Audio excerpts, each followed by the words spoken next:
تو پہلی بات تو یہ میرا خیال ہے کلیئر ہو جانی چاہیے کہ ہمیں ہماری شریعت نے بھکاری بننے سے روکا ہے اور کمانے کی ترغیب دی ہے۔ شادیوں پہ بھی میں آؤں گا ذرا آخر میں، یہ سب بیٹھے ہوئے ہیں شادیاں سن رہے ہیں، یہ کہہ رہے ہیں مفتی صاحب کو کس نے بلایا تھا اور یہ کیا کہانیاں لے کے بیٹھ گئے مفتی صاحب، وہ آخر میں آئیں گے۔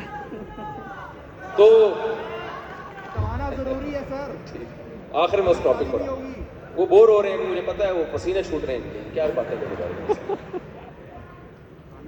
دوسری بات یہ کہ آپ کی سورس آف انکم کیا ہونی چاہیے، اس کے بارے میں اسلام کیا ہمیں گائیڈنس اسلام میں کیا ہے؟ کمانے کے 20 طریقے ہیں۔ نبی صلی اللہ علیہ وسلم نے ارشاد فرمایا، روایت میں ہے کہ اللہ تعالیٰ نے میری امت کے 10 حصوں میں سے 9 حصے روزی بزنس میں اور تجارت میں رکھی ہے۔ اسلام ملازمت کو اپریشیٹ نہیں کرتا، اسلام اپریشیٹ کرتا ہے تجارت کو۔ قرآن مجید میں جہاں بھی اللہ نے رزق کو اپنی نعمت کے طور پہ بیان کیا ہے تو تجارت کا تذکرہ کیا ہے۔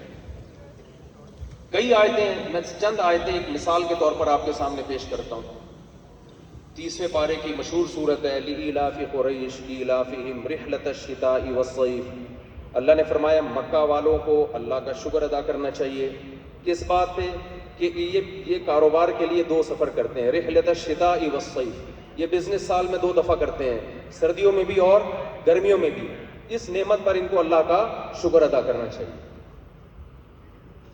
سورہ مزمل آپ نے پڑھی ہوگی، اسلام میں جو شروع میں جو صورتیں نازل ہوئی ہیں ان میں سے ایک سورہ مزمل ہے۔ آج کل رشتوں میں رکاوٹ کے لیے سورہ مزمل پڑھی جاتی ہے، حالانکہ اس میں کوئی شادی وادی کا تذکرہ ہی نہیں ہے۔ اس میں جو کرنے کے کام ہے وہ تہجد ہے، جہاد ہے، اور تیسرے نمبر پہ بزنس ہے، تجارت ہے۔ وَآخَرُونَ يَضْرِبُونَ فِي الْأَرْضِ، صحابہ کرام پوری رات تہجد پڑھا کرتے تھے۔ اللہ نے فرمایا پوری رات تہجد مت پڑھو، کیوں؟ تمہیں دن میں تجارت بھی کرنی ہے۔ یضربون فی الارض، مضاربہ کسے کہتے ہیں؟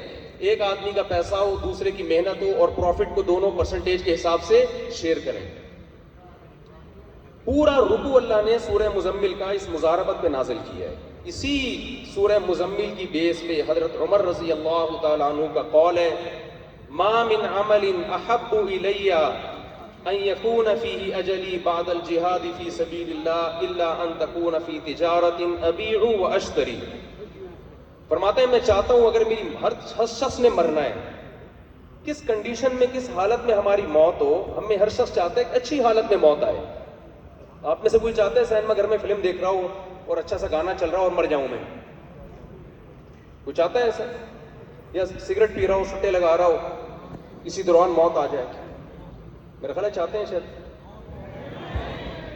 چرسیوں کے ساتھ بیٹھے ہوئے موت آ جائے؟ کوئی چاہتا ہے ہم میں سے رشوت لیتے ہوئے موت آ جائے؟ حضرت عمر فرماتے ہیں کہ مجھے سب سے زیادہ جو موت محبوب ہے نا 2 راستوں میں، یا تو شہادت میدان جہاد میں، یا میں تجارت میں ہوں اور خرید و فروخت کے عمل سے گزر رہا ہوں۔ اتنی زیادہ ترغیب ہے۔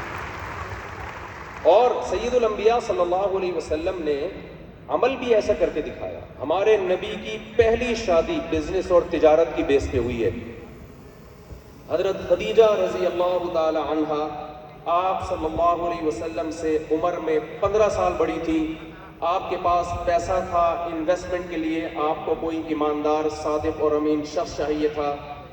حضرت خدیجہ کو پتہ چلا کہ محمد صلی اللہ علیہ وسلم صادق بھی ہیں، امین بھی ہیں، کاروبار امانت سے، دیانتداری سے کریں گے، تو حضرت خدیجہ رضی اللہ تعالی عنہ نے اس بیس پہ محمد صلی اللہ علیہ وسلم کے نکاح کی آفر کو قبول کیا، اور اللہ نے سید الانبیاء صلی اللہ علیہ وسلم کی مسکنت اور غربت کو اس تجارت کے بعد ختم کیا جو آپ نے حضرت خدیجہ سے شادی کر کے اور ان کے پیسے کو تجارت میں انویسٹ کر کے جو آپ کو پیسہ ملا، جس کا سورہ والضحیٰ واللیل اذا سجا میں اللہ نے تذکرہ کیا ہے کہ وَوَجَدَكَ عَائِلًا فَأَغْنَىٰ، اے نبی آپ غریب تھے، اللہ نے آپ کو نکاح کی، اللہ نے آپ کو اس تجارت کی برکت سے اور خدیجہ سے نکاح کی برکت کے بعد آپ کو مالدار کر دیا۔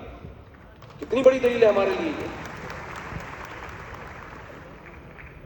تو اور اس پر بہت ساری آیتیں ہیں۔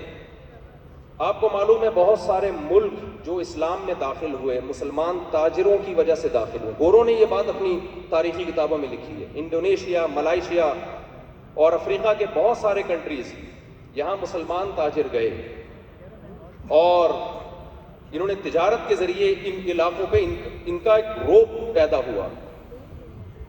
اور ہماری جو بدحالی کا ذریعہ بنا، جو ایسٹ انڈیا کمپنی جو انڈیا میں آئی تھی، وہ بھی بزنس کے ذریعے آئی تھی. تو سب سے پہلا پیغام تو ہمیں یہ ملتا ہے کہ ہمارے پاس اگر ارننگ کے بہت سارے طریقے ہیں تو ہم نے ان طریقوں میں بزنس کو دوسرے طریقوں پر ترجیح دیں گی. اور مسلمان ہمیشہ تاجر ہوا کرتے تھے. میں دنیا میں بہت ٹریولنگ کی ہے، میں نے ہر طرح کے طبقے سے میں ملا ہوں. میں نے ایسے ایسے لوگ دیکھے ہیں جو کچرا چنتے تھے، بزنس کو فوکس کیا انہوں نے اور بہت ہی ایک استقامت کے ساتھ انہوں نے بزنس کیا. آج وہ کروڑوں روپے کما رہے ہیں. تو ہمیں گورنمنٹ پہ ڈیپینڈ نہیں کرنا. ایک میں حدیث آپ کے سامنے پیش کرتا ہوں کہ اسلام نے تو تجارت کے بارے میں ہمیں رہنمائی کی ہے. دیکھیے رسول اللہ صلی اللہ علیہ وسلم نے ایک صحابی کو دیکھا کہ آپ درخت لگا رہے ہیں. آپ صلی اللہ علیہ وسلم نے فرمایا تمہیں معلوم ہے کہ تمہاری زندگی میں یہ درخت پھل دے سکے گا کہ نہیں دے سکے گا؟ انہوں نے کہا نہیں. فرمایا پھر اتنی لمبی لمبی امیدیں؟ اس حدیث سے ہمیں لگتا ہے کہ بھئی نبی صلی اللہ علیہ وسلم درخت لگانے کے عمل کی حوصلہ شکنی کر رہے ہیں، نہیں لگانا چاہیے درخت. دوسری حدیث بخاری مسلم کی ہے. آپ صلی اللہ علیہ وسلم نے فرمایا کہ جس شخص نے درخت لگایا اور اپنی زندگی میں اس سے پھل نہ کھا سکا تو موت کے بعد جب تک انسان تو دور کی بات، چرند پرند اور جانور بھی اس درخت سے فائدہ اٹھائیں گے، اللہ اس کے اجر کو ضائع نہیں کرے گا. یہ صدقے کا اجر اس کے اعمال کے ترازو میں اللہ تعالیٰ لکھتے رہیں گے.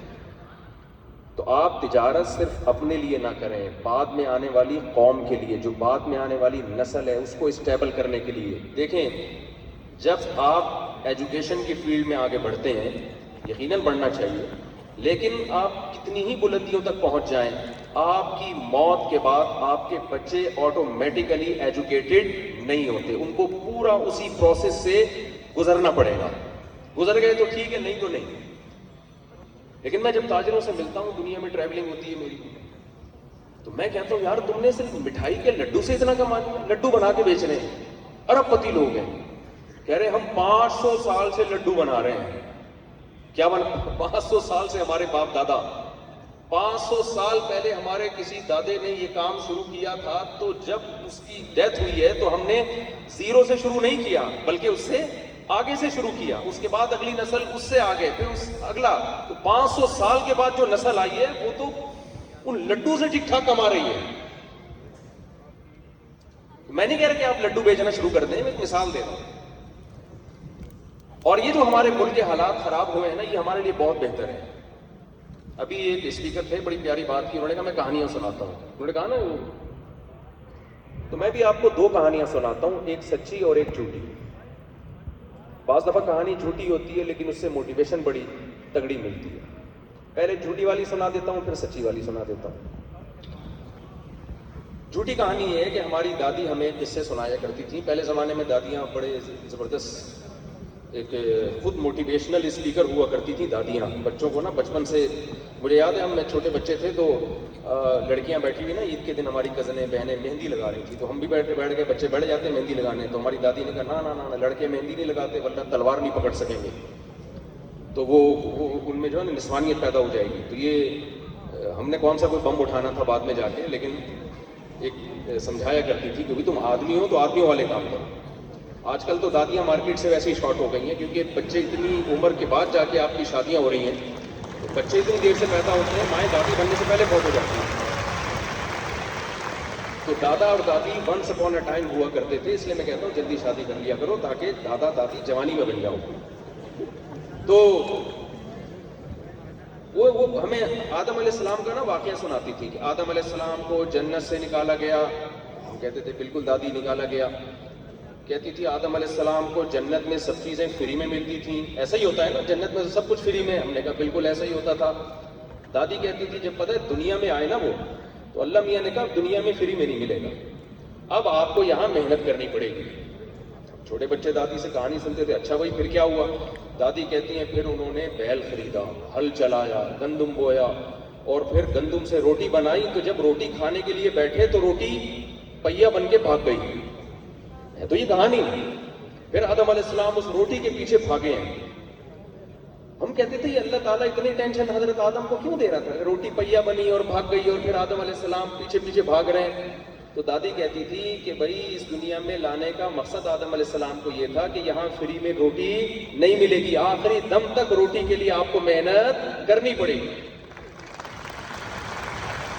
کہانی جھوٹی ہے لیکن اس سے سبق جو مل رہا ہے وہ صحیح ہے یا نہیں؟ خاندانی سبق مل رہا ہے کہ نہیں مل رہا؟ اور ایک اور کہانی میں آپ کو سناؤں گا، وہ سچی کہانی ہے۔ وہ ہمارے پڑوسی ایک بڑے بلڈر ہیں، کندھے پہ رومال لگ کے گھومتے ہیں، پیسہ اتنا ہے کہ آدمی ان کی شکل دیکھ کے اندازہ نہیں لگا سکتا اس آدمی کے پاس اتنا پیسہ ہے۔ میں نے کہا یار آپ اتنے بڑی بڑی بلڈنگیں بنا رہے ہو، آپ نے کیا کوئی سول انجینئرنگ کی ہوئی ہے یا آپ نے کوئی کراچی یونیورسٹی میں کوئی ڈپلوما ہولڈر ہو، آپ نے کوئی انجینئر بنے ہو آپ وہاں جا کے، یا آپ کا کوئی بڑے بڑے تاجروں کے ساتھ اٹھنا بیٹھنا ہے، یہ آپ کو کس نے سکھایا؟ انہوں نے مجھے کہا کہ یہ میرے باپ کا مجھ پر احسان ہے۔ میں بڑا خوش ہوا کہ ابا نے بچپن سے ہی اینٹیں رکھنا سکھائی ہوں گی، مزدوروں کے ساتھ کام کرنا سکھایا ہوگا، تو آج یہ اتنی ترقی کی انہوں نے۔ کہتے نہیں، میرے ابا مجھے کہتا تھا جب میں بالغ ہوا تو میرا باپ مجھے کہتا تھا کہ خود کماؤ گے تو میں کھلاؤں گا، ادروائز میں تمہیں نہیں کھلاؤں گا۔ کہہ رہے ہم نہیں، جب باپ کے ٹکڑوں پہ انسان پلتا ہے، ٹکڑے تو نہیں کہنا چاہیے، باپ کے خرچے پہ انسان پلتا ہے اور باتیں چار شادیوں کی کرتا ہے تو اچھا لگتا ہے؟ بولو بھائی۔